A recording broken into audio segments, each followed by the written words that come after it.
ஆண்டவரும் உலக இரட்சகருமாகிய இயேசு கிறிஸ்துவின் விலையேறப்பெற்ற நாமத்தினால परमेश्वर उद्धार करता है यीशु मसीह के नाम से உங்க எல்லாருக்கும் அன்பின் வாழ்த்தை தெரிவித்துக் கொள்கிறேன். आप सभी को प्रेम से अभिवादन करते हैं. நல்லா இருக்கிறீங்களா? आप सब खुश हैं क्या? கர்த்தருக்குள்ளாக சந்தோஷமா இருக்கிறீங்களா? परमेश्वर के अंदर आनंदित हैं. வேதம் அளித்த தின தியானத்தின் மூலமாக वचन दीपक के रोज के ध्यान உங்களை சந்திப்பதில் आपसे मिलने में நாங்கள் மிகுந்த சந்தோஷம் அடைகிறோம். हमें बड़ी आनंद होती है. நாம் இன்றைய வார்த்தையில கடந்து செல்வோமா? हम आज के वचन की ओर जाएंगे. உபாகமம் व्यवस्था विवरण 7ஆம் அதிகாரம் 7वां अध्याय 6 சொல்லப்பட்டிருக்குது. 6 में कहा गया है உன் தேவனாகிய கர்த்தருக்கு பரிசுத்த ஜனம். तू अपने परमेश्वर यहोवा की पवित्र प्रजा है. யாரா?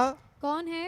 நம்முடைய ஆண்டவருக்கு हम अपने परमेश्वर की நாம் ஒரு பரிசுத்தமுள்ள ஒரு ஜனம் என்று அழைக்கப்பட்டு இருக்கிறோம். हम एक पवित्र प्रजाएं करके बुलाए गए हैं. நாம் பிள்ளை என்று அழைக்கிறோம். हम अपने बेटे करके पुकारते हैं. நம்மளை மகன் என்று சொல்லுகிறார். बेटा बच्चे करके बोलते हैं. நம்மளை மகள் என்று சொல்லுகிறார். बेटी करके पुकारता है. நம்முடைய குமாரன் என்று சொல்லுகிறார். हमें अपना अच्छा कुमार करके कहता है. நம்முடைய குமார்த்தி என்று சொல்லுகிறார். अच्छी कुमारती करके कहता है. அதைவிட ஆண்டவர் சொல்லுகிறார், उससे बढ़कर परमेश्वर कहता है, உன் தேவனாகிய கர்த்தருக்கு பரிசுத்த ஜனம். हम अपने परमेश्वर यहोवा की पवित्र प्रजा நல்ல ஒரு பெயர், एक अच्छा नाम है. பரிசுத்தமான ஒரு ஜனம். एक पवित्र प्रजा. ஆம் தேவனுடைய பிள்ளைகளே, हम परमेश्वर के लोग நம்முடைய ஆண்டவரை ஆராதிக்கிற நாம் हम आराधना करने वाले अपने परमेश्वर நம்மிடத்தில் எதிர்பார்க்கிறார், பரிசுத்தத்தை எதிர்பார்க்கிறார். वो हमसे पवित्रता को चाहता है. நாம் பரிசுத்த ஜனமாக இருக்க வேண்டும் என்று எதிர்பார்க்கிறார். हम पवित्र प्रजा बनना है करके वो चाहता है. பரிசுத்தம் இல்லாமல் पवित्रता के बिना ஒருவன் தேவனை ஆராதிக்க முடியாது சொல்லப்பட்டிருக்குது. कोई भी उसकी आराधना नहीं कर सकते कहा अब ஒன்று மனதில் வைத்துக் கொள்ளுங்கள், एक मन में रखना है. நீங்க குமாரரா இருக்கலாம், आप उसके बेटे होंगे, குமார்த்திகளா இருக்கலாம், बेटी होंगे, யாரா இருந்தாலும் चाहे कोई भी क्यों மிக ना हो, முக்கியமானது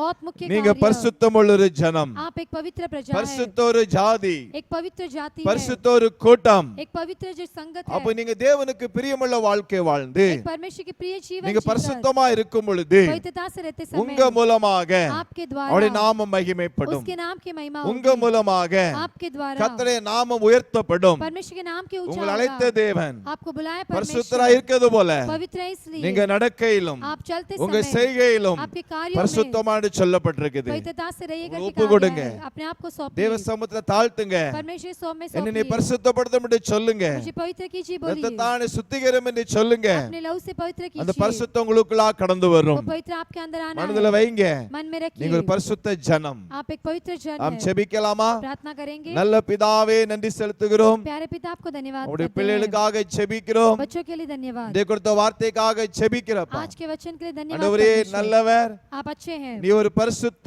நீங்கள் பரிசுத்தமான ஜனம் என்று சொல்லி இருக்கிறீங்க. आप एक पवित्र प्रजाएं करके உங்களுடைய कहा பிள்ளைகளை है. பரிசுத்தப்படுத்தும். बच्चों को पवित्र कीजिए. ஆண்டவரே பலப்படுத்தும். आप बलवंत உங்களுடைய வழியில் कीजिए. நட கிருபைகளை கொடும். आपके मार्ग में चलने मदद தாழ்த்தி कीजिए. ஜெபிக்கிறோம். अपने आप को दिन करते இயேசு हैं. மூலம் ஜெபங்களும் நல்ல பிதாவே. यीशु के नाम से मांगते पिता. ஆமென். आमेन.